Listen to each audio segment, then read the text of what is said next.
Hello and welcome to Blockchain Gaming World episode 190. I'm your host John Jordan.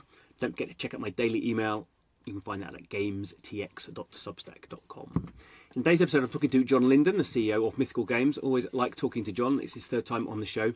And obviously we're talking about what's going on with Mythical Games and their Mythos chain, which is going to be a very busy year 2025 for them. Obviously they've had NFL Rivals, which is now sort of 18 months into its launch through the app stores, been pretty successful. So we talk about what's going on there and some sort of specific sort of features they're doing, why they sort of slowed down a little bit on that game last year, what they're going to be doing on that game this year, and sort of how they're making money. So making more money now, taking a margin from NFT trading than actually sort of selling in-app purchases. So that's interesting, and that sort of plays into what they're doing really this year, which is really ramping up the game release schedule. So they've got a whole bunch of games that they're putting out. Two very high-profile games in the shape of FIFA Rivals, so a soccer version of NFL Rivals, and also Pudgy Party, which is the Pudgy Penguins sort of Fall Guys type tie-in. So two big games there. There's other games that are launching as well, which we sort of discuss. Third-party games going live as well. But really, what's interesting about Mythical Games is it is probably the most advanced sort of blockchain gaming platform in terms of having live games, in terms of having live players, and in terms of sort of being quite seamless that people wouldn't necessarily know they're using a blockchain based sort of gaming system. They wouldn't know they own NFTs, even though they do. So that's sort of really interesting, and why John is very bullish about growth. So he's in the next couple of years, he reckons Mythical Games will have up to 100 million wallets. So a really good conversation to start the year off. I hope you enjoy it as much as I enjoyed having it. Please do subscribe. Got a lot of good episodes coming up, so don't miss out. But on with the show. Hello everyone, and welcome to the show. We have a year on from his last episode. John Linden, Mythical Games. How's it going, John? I'm doing all right. Thanks for having me, John. It's good to see you. Good. So we have plenty of stuff to talk about. I almost don't know where to start. But I think it's good to...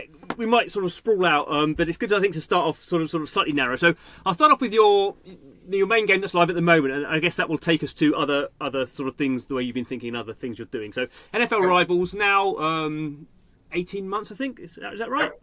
That's right.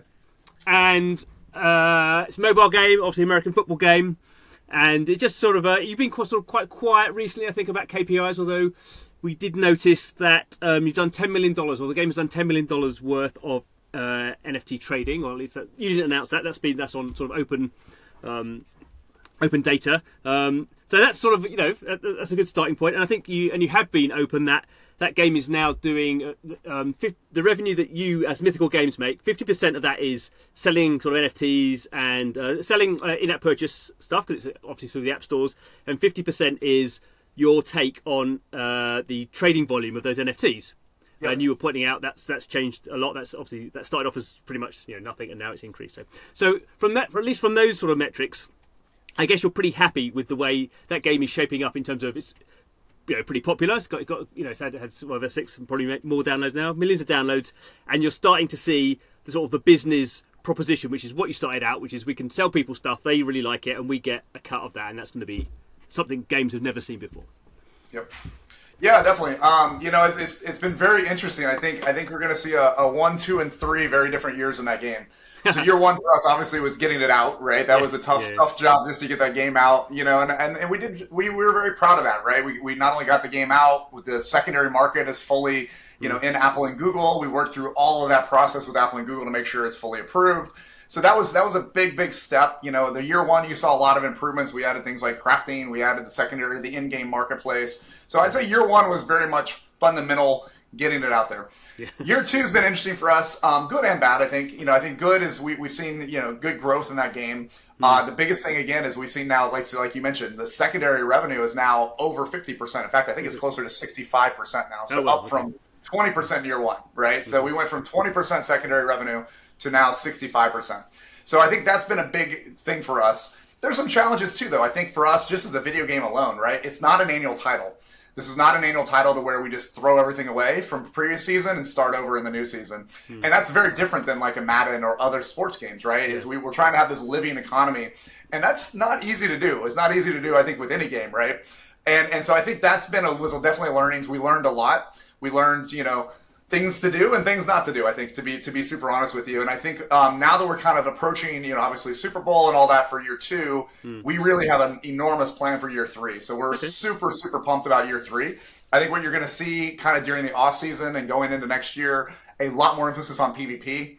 We're rolling that out right now. We did some tests with this thing called Rivals Attack, which was it was really we wanted to get it out there and see how people did, but I think the reaction was amazing. I think we had nearly a 90% approval rating from the user base, a lot of interaction. So I think you're going to see a whole lot more with PvP coming up in the off season and going into season 3. A lot more around social, a lot more around kind of how you interact with the marketplace, things like that. So the team is super excited. Again, I would say year 2 was a little tougher just because we had a lot of new things we were learning, right? In terms of like, how do we honor your previous collection and still, try and get people to convert into the new collection? I think we did it okay. I'd probably say we did a B-. I wouldn't give us a A+ on how we did that. And I think we took a lot of learnings out. But I think season 3 is going to be our year for that game, to be super honest with you, because now we have all the fundamentals, we have all the knowledge, and I think we can really hone this for what the community really wants. And that's a big focus for us. Yeah.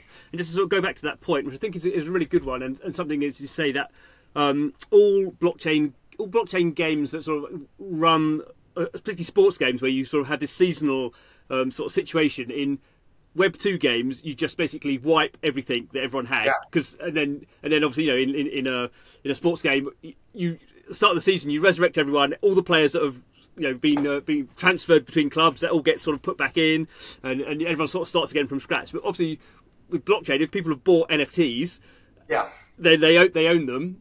There's a sort of weird thing where what is the value of that player? How does that sort of work out if he, particularly if they've moved clubs and they're sort of wearing the wrong jerseys? But equally, there's some interesting opportunities where players have been retired and they wouldn't be in the game, but now that they're, you can imagine over a 10-year period you'd own someone for 10 years over. So strengths and opportunities, but it's for the audience, I guess it's sort of a learning thing. And it is. It's definitely a challenge from a game design for sure. I mean, it would be much easier just to wipe them and start over and be like, hey, everybody buy back in, which is great. But we were trying to do something different, right? We want to honor that collection. We want those collections to be more valuable 10 years from now than they are now. And I think it's tough. It's not an easy thing to do because basically you have 2 things, right? You want to have the people that have been dedicated to the game and they feel like it's growing, but you also want to make sure the new players coming in don't feel overwhelmed, right? It's just like, well, I can't ever start this game. And I think we that's where I give us a B-, is I think we did pretty well on hopefully honoring the collection. We had a little harder time with people coming in and a little bit more overwhelmed this year. Okay. So I think that's the key now. And I think now that we have a good amount of data, I think we're going to be able to improve that heavily. I think the other thing too, John, is we did pull back a little bit on marketing the game this year because of that power curve and make sure we understood it. Yeah. So I think now that we understand that, you'll see a pretty massive push again going into the next season and through the off season this year. So. Mm-hmm. And I guess one of the other things I'd mentioned, and we spoke about it quite a lot in the last podcast, and something that probably feeds back into your 65% of revenue from secondary is you have this quick trades idea, which you were very enthusiastic about. I remember last time we spoke, and that just means that if you have a lot of sort of particularly low level cards, because you just end up, or low level players, not particularly valuable, you can't actually really sell them on the marketplace because there's just loads of them sloshing around. But you can basically, collect those all together in a bundle. So get rid of 10 cards and get something, much better. And I guess that sort of frictionless way of getting rid of old stuff actually sort of helps you as well in this sort of, seasonal stuff as well. That people can just... It did. And I would say Quick Trade is definitely a 1.0 right now. It had a huge impact on the game. It's a huge impact on the game. I put us at a B on that right now. Really? I think we can do much better. But we're very much looking at how do we take that to the next level. I mean, I would say... I wouldn't be surprised if you eventually see kind of like this AI sports agent type concept, to where it's helping guide you through it, right? To where players are now being able to interact and be like, what's best for me? How can I get there? How do I get that mythical card? I'm not willing to spend $2,000 on a credit card. How do I trade my way there, right? Yeah. And I think that's the really powerful thing. The thing that's been amazing, John, it's probably, to me, the most significant thing we've done in Web3 has been that quick trade. And the reason I say that is that what's happening in quick trade is we're mixing all of these cohorts together, right? You might have in one transaction, you might have a whale, you might have a player grinding the game that earns some mythical card. You're suddenly mixing the audience in a very favorable way for everybody involved, right? And I think that's powerful. It's great for us. It's great for the NFL as well, because you are encouraging kind of transactions and trading. Yep. But I think it's probably the most significant thing we've done to date in terms of how Web3 is truly beneficial to a mainstream game, right? And I think you're going to see a lot more of that from us. Obviously, with games like FIFA coming out, which I'm sure we'll talk about in a second here, we want to, you're talking about a very big worldwide audience. You're talking about affinity from a lot more brands. I mean, there's, I think, 211 or football federations in general, right? So you're talking a lot of different interests. And I think what we started in Quick Trade is going to get a big boost in all of our games. But I think it's definitely going to be. I think this is where Web3 really starts shining in terms of what it can do for a mainstream audience. Yeah, and I will say from a business point of view as well, that's because the mixture of all these sort of cards, and basically, I guess it's Mythical's acting as the market maker and sort of setting the price. And because you're not just doing like a single swap or something, there's quite a lot of value going in there. You end up it gives you actually quite a strong business case for thinking about your margins. And I noticed in general in that game, if I really want to be pernickety and go through and try and sell stuff, if I sell it, I'll get a much better margin than selling it as a quick trade or doing a bundle swap. Yeah. But obviously the point is, if I do that quick thing with you guys, then I've done it and I'm not hanging around waiting. But that does give you quite a lot of sort of arbitrage.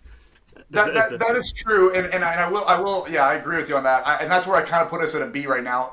Quick trade. Ideally, if you have a very massive order book and you have depth, just like a financial fintech product, right? If you have enough depth in all of your bids, then it is fair, and you would use quick trade all the time. But the problem is it varies, right? Yeah. I mean, somebody could be offering a CMC card, Christian McGaffey card, at really high price, and then 2 minutes later that one's gone and the prices drop temporarily because that's what the offer is. So it's definitely still, if you're an active trader, it's still best to list and suggest your own price and all that and let it play out. But that instant liquidity is definitely beneficial for a lot of players. So I think, again, over time, I mean, we are sitting right now, I think NFL has about 50,000 open orders at any given second, which is pretty good. Yeah. It's still not big enough. We'd love it to be 1 million open orders, right? And it becomes a more fair marketplace, essentially, if you're looking at it 24/7, 365. But right now, there are some ebbs and flows like any marketplace, and hopefully we get better with our next version of Quick Trade as well. Yeah, cool. Okay, so you've already mentioned FIFA. So FIFA Rivals, I would say, is your big announcement sort of last year. You had lots of other announcements, Pudgy Party, we might get onto as well, and maybe a few others. But FIFA Rivals clearly sort of caught the imagination, as in you've been pretty successful with NFL Rivals, I think. But obviously that's a game that appeals to a certain sort of geography. NFL is growing, but it's still not football. So obviously you announced something, but there's many months, if not years, of negotiations around that. Obviously FIFA have broken with EA back in the day, and at that point they did actually say they wanted to do more Web3 stuff or blockchain stuff, and everyone sort of laughed at them. So as much as you can say, how do negotiations work with FIFA for that kind of thing? Obviously as well, FIFA are not cheap, so you got this big audience, but obviously you're giving away some sort of percentage cut of all your revenue from that. So how does that play out from a business point of view? And I mean, here's the way I kind of view it. FIFA's awesome, right? NFL's been amazing. We love that league. NFL is a great product because it is mostly North American, right? That basically means prices are higher, spending from the consumer base is generally higher. And NFL's the affinity to the NFL is amazing. They are starting to go more international. We actually picked up a decent amount with the league as they start expanding into London and Frankfurt and Madrid, I think next year, and Brazil this year. So the audience of that is becoming more global, which is exciting. NFL is an amazing organization, right? So we definitely we've actually re-upped our deal there recently. So we're going to be around for many years with the NFL, and that's our goal, is to just drive that to a bigger number. I think the way we view the market, though, John, is Madden kind of is obviously the incumbent. They're sitting on about 25 million players kind of in that ecosystem, where we kind of crossed into 6 million territory, 6.5 million territory. So we definitely think there's upside. The fact, though, we were able to get to about 25% of the audience size of Madden after 18 months, we're very, very proud of, just because Madden's been around for, 36 years, something like that. Right. So that's exciting, and I think we have a long way to go. I think we can definitely triple, quadruple that game over time here. But if you look at it, 25 million is Madden. The old FIFA Mobile was 500 million players a year. I mean, it's ridiculous. I think if you think about the old FIFA Mobile game, which now obviously there's still EAFC out there, but when it was FIFA, during a World Cup year, I think that game was doing about 80 million players a day. So that rivals, that's up there with like Roblox and Fortnite numbers, right? So we're pretty excited about where this can go.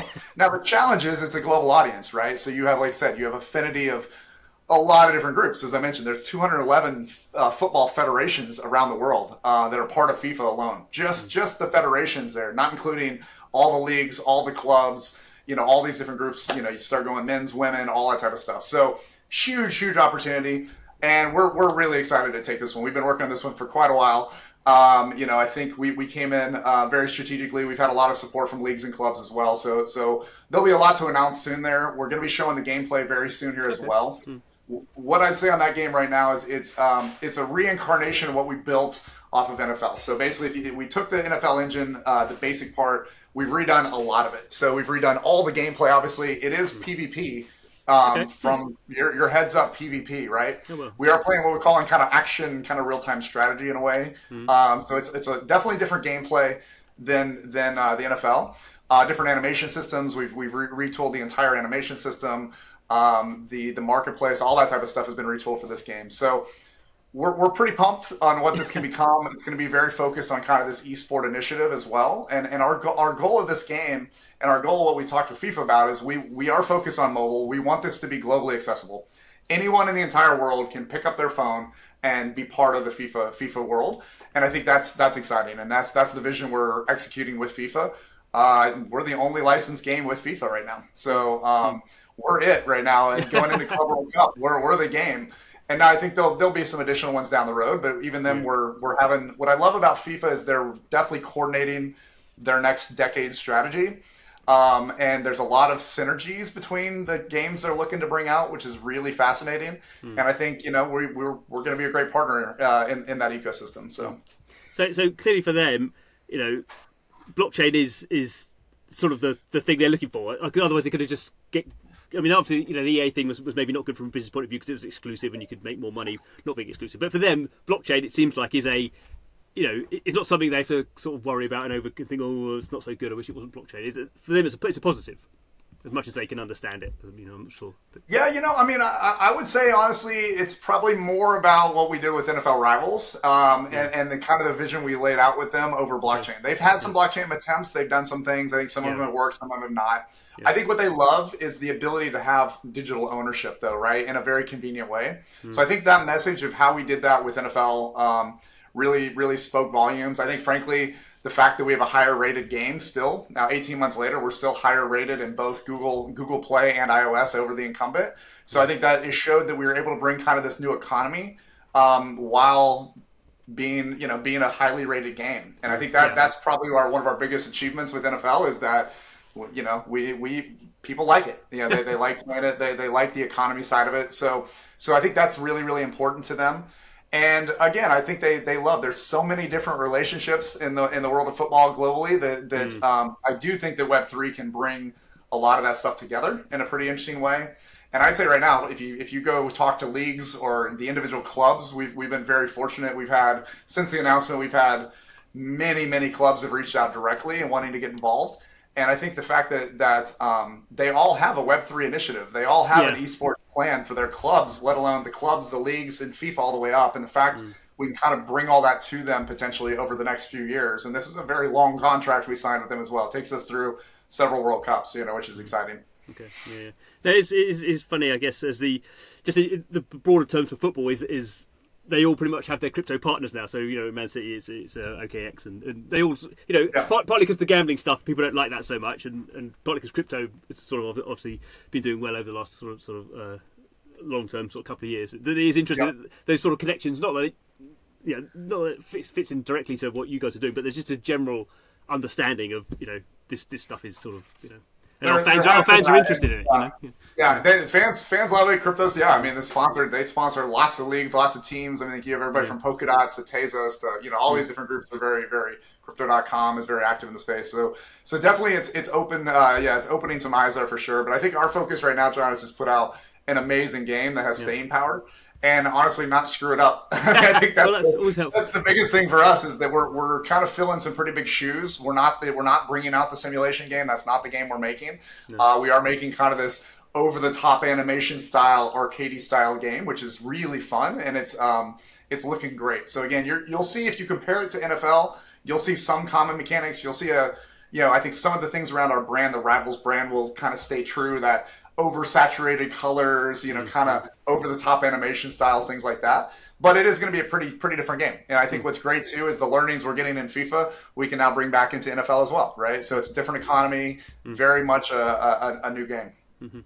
So you talked about the strategy of thinking about these sort of these sports brands and doing a good job with NFL, moving to FIFA. Pudgy Penguins a bit more opportunistic, I guess. Honestly, that game's exciting. Honestly, it's great.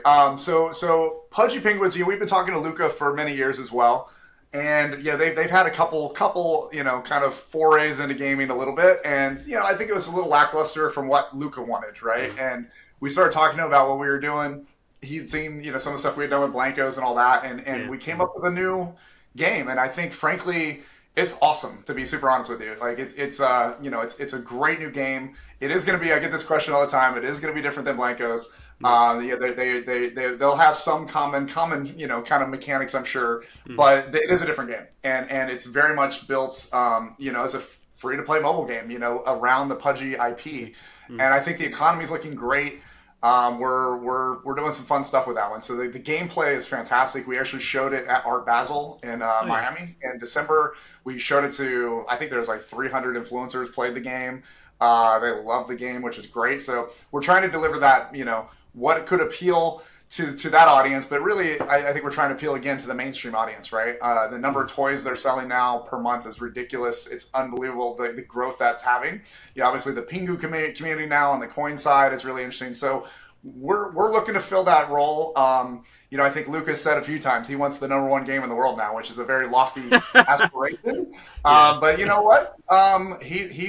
He and the whole Igloo team, they're brilliant. And I think between what we're going to build and some of the tournament structures we're thinking about and how to get influencers involved and how to really unlock value for the community, I think we're going to deliver. So I would say that game is pretty spectacular in the gameplay right now, and now we're just basically trying to finish up the rest of the game, the rest of the meta loops and all that. But that's obviously very different from a multi-year sports contract where you just know you're going to, obviously, you're learning stuff and tweeting. I mean, Pudgy Penguins, it's come from sort of degree. It's come up very, very fast. I mean, there's just a different way of how you maybe think about sort of valuing those systems. I mean, it's not going to be.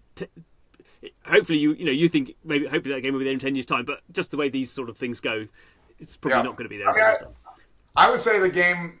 We started off building a game with Pudgy, and I think honestly we have a game that can take on Stumble Guys. To be super honest with you. So I think this game could take on. I mean, Stumble Guys just crossed 400 million consumers worldwide.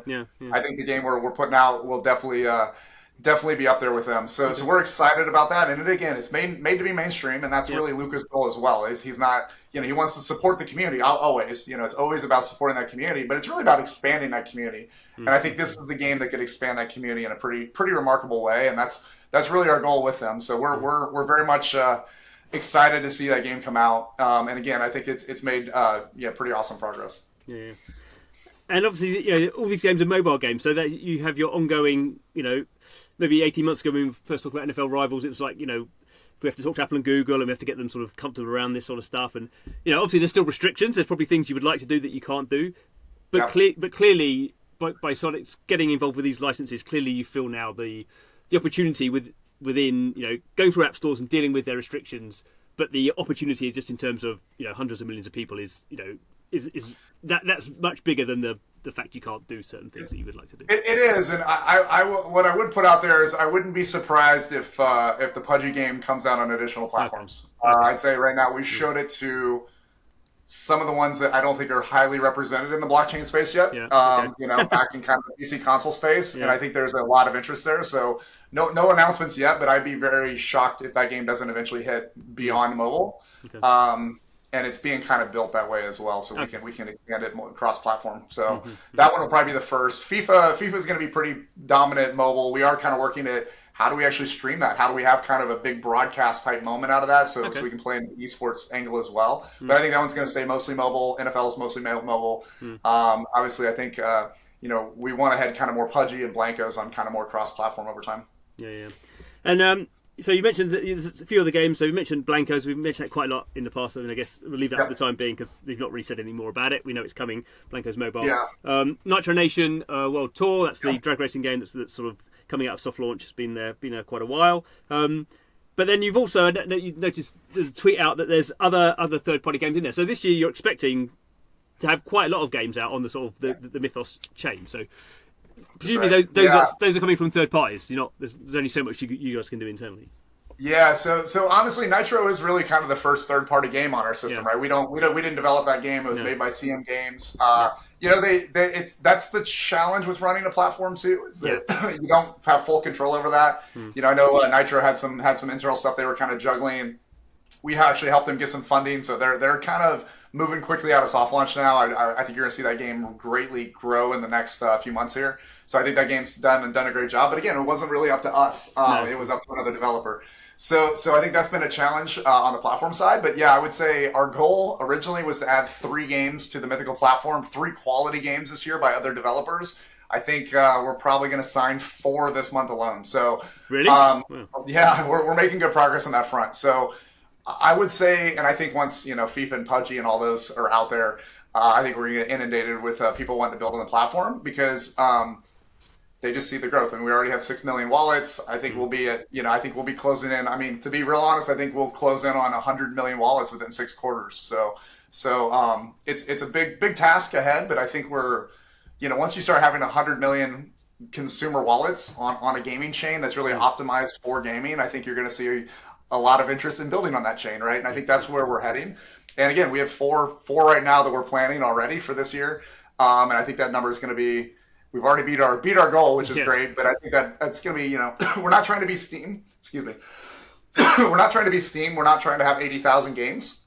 We want to have, 10, 15, 20 games a year that are like really, really solid, games that can be played by millions of people, games that can be, have 10 years of life in them. So, and in terms of those people you're sort of onboarding, or whether you think these sort of interest comes from, is that people who've dipped a toe in Web3? Is it because obviously your background is very much traditional gaming, Activision Blizzard, all that sort of stuff, and I think you've spoken to lots of traditional games companies over the years, and maybe there was a time in 2021, 2022 when we thought that transition was happening quite quickly, and then obviously it didn't. And so, where are we in terms of blockchain as a technology that just in general games companies are going, now's the time we should be doing it? Are we there yet? Yeah, I think you're going to see more and more of that. I would say the one common thing we have with every game so far that's either signing or implementing with Mythos chain right now is they are real game developers. Yeah. Okay. Which is kind of our focus, right? I think there's a lot of great new Web3, teams out there. That's not really our focus right now. Our focus is really on people that have kind of been there and seen that, and they're viewing this as a major component of a bigger ecosystem, right? And I think so that is one difference is every one of our games that are coming out are by experienced developers, which is great. I wouldn't say you're not at the Take-Two level quite yet. I don't think those guys. I think they're still several years away. But I think you're going to start seeing, I think there's good and bad with the technology like this. I think it's accelerating at a pretty amazing pace. I think there's a lot of missteps early on by some people, like even the big developers that jumped in. I think they made some missteps in terms of what this truly is. And it's something we've been trying to talk to developers about. Like, this is one of the narratives I think people get wrong in Web3 is it's like, oh, it's about players can profit from your game.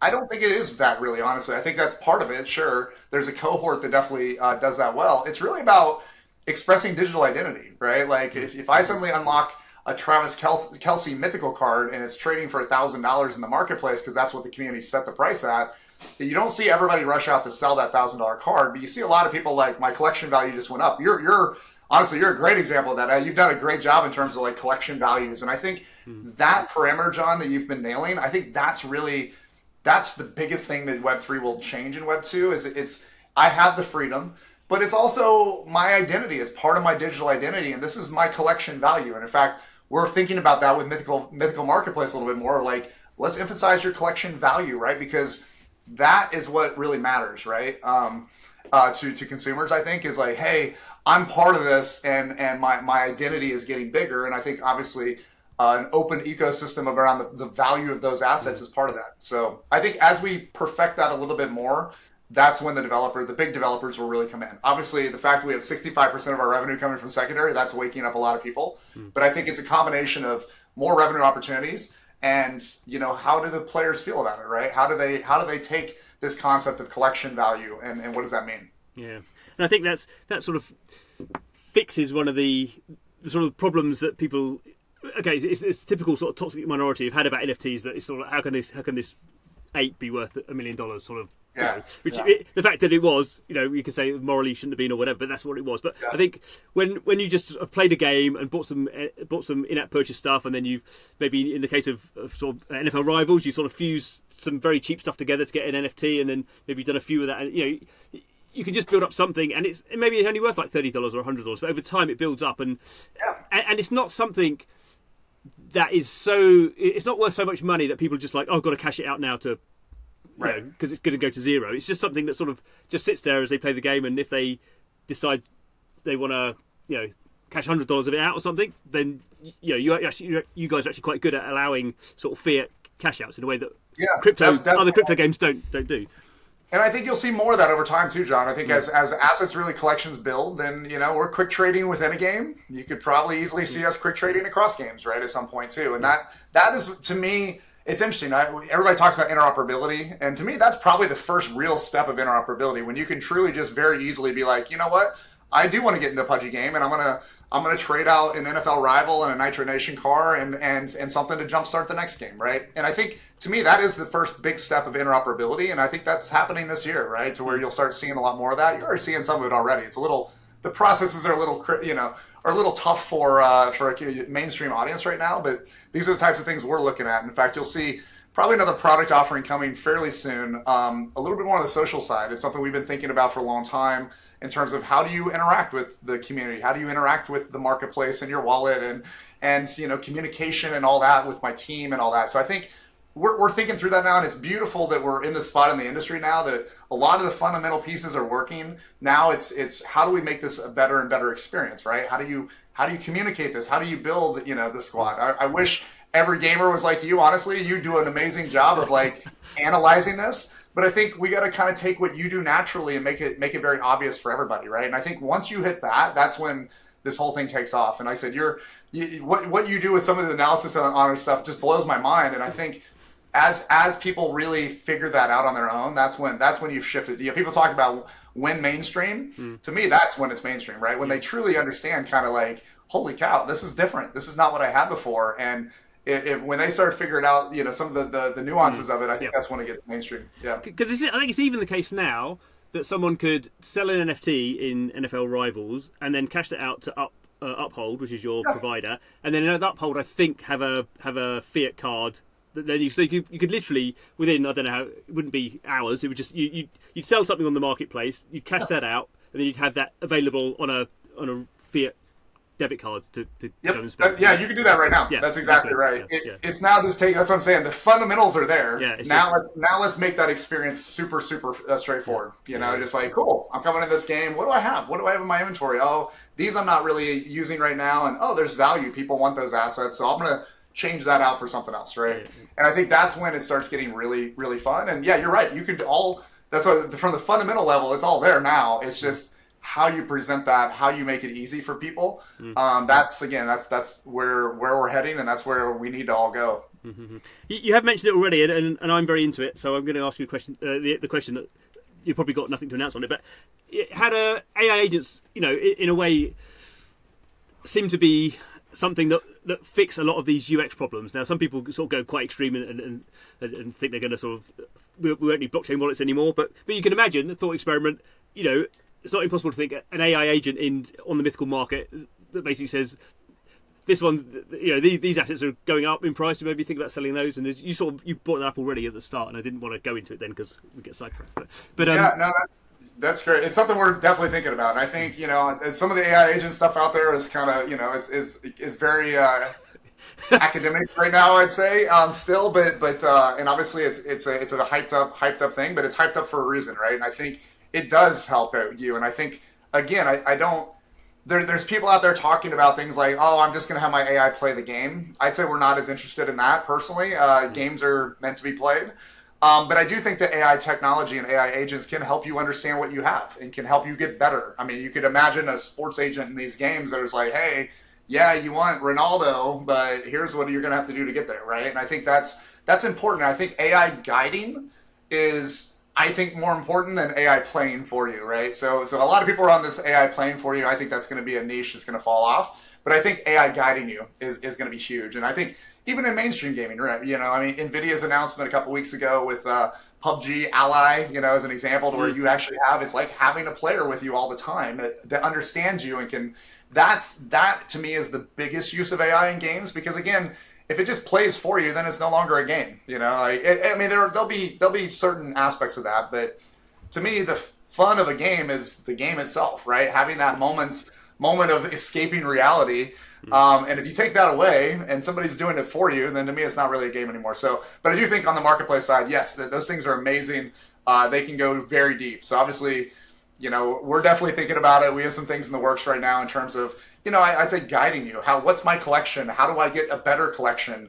Maybe I do have these assets over here that I don't need anymore, and there is a path for me to get what I want, and it can guide you through that, right? But I think that's where we're thinking about it, and you'll definitely see it, I'd say, this year for sure.